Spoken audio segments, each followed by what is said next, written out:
सावन सोमवार व्रत कथा। सावन का महीना भगवान शिव को समर्पित होता है और इस महीने के पहले सोमवार का विशेष महत्व होता है। इस दिन व्रत रखने और व्रत कथा सुनने का बहुत महत्व है। हिंदू पंचांग के अनुसार सावन माह के पहले सोमवार के दिन व्रत रखने का भी विशेष महत्व है। इस दिन भगवान शिव की पूजा विधिवत रूप से करने से व्यक्ति की सभी मनोकामनाएं पूरी हो सकती हैं। साथ ही विवाह में आ रही सभी समस्याओं से छुटकारा मिल सकता है। बता दें, इस साल का तो सावन अधिक खास माना जा रहा है क्योंकि सावन का महीना सोमवार के दिन शुरू होने जा रहा है। ऐसी मान्यता है कि सावन माह में अगर कुंवारी कन्या व्रत रखें और पूजा अर्चना करें तो उन्हें मनचाहा जीवन साथी मिलता है। साथ ही भगवान शिव के साथ माता पार्वती की कृपा भी प्राप्त होती है। अब ऐसे में अगर आप सावन के पहले सोमवार के दिन व्रत रख रहे हैं तो इस दिन व्रत कथा पढ़ने और सुनने का बेहद जरूरी है।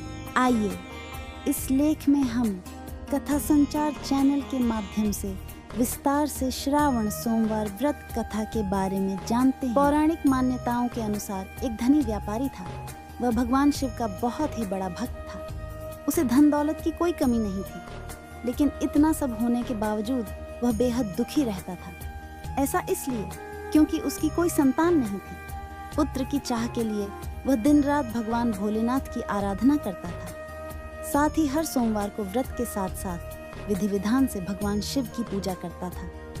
व्यापारी की भक्ति देखकर एक दिन मां पार्वती ने भोलेनाथ ने कहा कि यह व्यापारी आपका सच्चा भक्त है, प्रभु आप उसकी मनोकामना पूरी कर दीजिए। तब शिव जी ने माता पार्वती से कहा कि साहूकार के साथ कोई पुत्र नहीं, जिसके कारण यह हमेशा दुखी रहता है। तब मां पार्वती ने कहा कि प्रभु आप इसे वरदान दें। इस पर महादेव ने कहा कि देवी पार्वती साहूकार के भाग्य में पुत्र के योग्य नहीं है। ऐसे में अगर इसे पुत्र प्राप्ति का वरदान मिल गया तो वह केवल 12 साल की आयु तक ही जीवित रहेगा।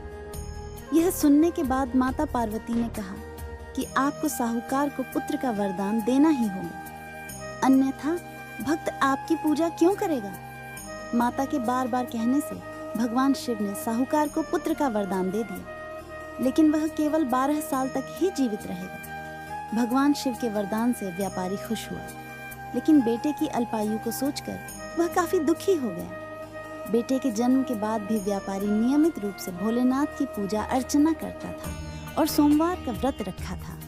इसके बाद बेटे के 11 वर्ष होते ही व्यापारी ने उसे उसके मामा के साथ काशी भेज दिया।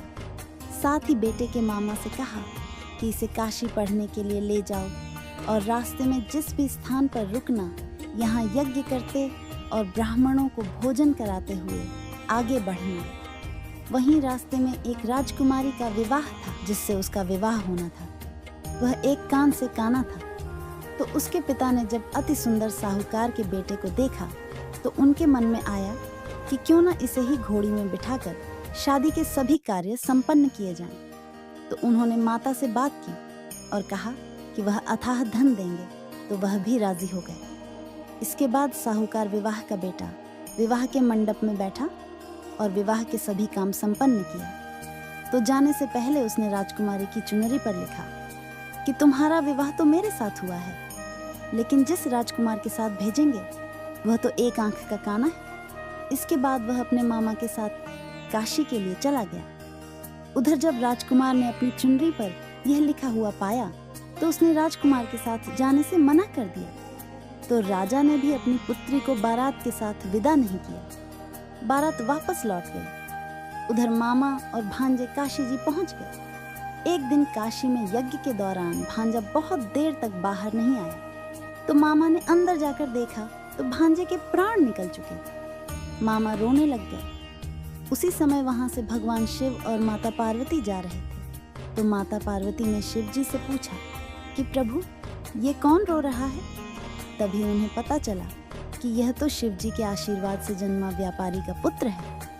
तब माता पार्वती ने कहा, स्वामी इसे जीवित कर दीजिए, अन्यथा रोते रोते इसके माता पिता के प्राण निकल जाएंगे। तब भगवान शिव ने कहा कि हे पार्वती, इसकी आयु इतनी ही थी सो वह भोग चुका है। लेकिन माता पार्वती के बार बार कहने पर शिव जी ने उसे जीवित कर दिया। व्यापारी का पुत्र ओम नमः शिवाय करते हुए जी उठा और मामा भांजे दोनों ने भोलेनाथ और पार्वती माता को धन्यवाद किया और अपनी नगरी की ओर लौटे। तभी रास्ते में वहीं गिर पड़ा और राजकुमारी ने उन्हें पहचान लिया। तब राजा ने राजकुमारी को साहूकार के बेटे के साथ बहुत सारे धन धान्य के साथ विदा किया। इसके बाद वो अपने गांव पहुंचे, जहां साहूकार अपने बेटे और बहू को देखकर बहुत प्रसन्न हुए। उसी रात साहूकार को स्वप्न में शिवजी ने दर्शन दिया और कहा कि तुम्हारे पूजन से मैं प्रसन्न हुआ। इसी प्रकार जो भी व्यक्ति इस कथा को पढ़ेगा या सुनेगा, उसकी सभी परेशानियां दूर हो जाएंगी, साथ ही हर अधूरी इच्छा पूरी हो जाएगी। अगर आपको यह स्टोरी अच्छी लगी हो तो इसे अपने दोस्तों के साथ शेयर और लाइक जरूर करें। इसी तरह की और भी कहानी पढ़ने के लिए जुड़े रहें कथा संचार से। अपने विचार हमें वीडियो के नीचे कमेंट बॉक्स में जरूर भेजें। धन्यवाद। हर हर महादेव।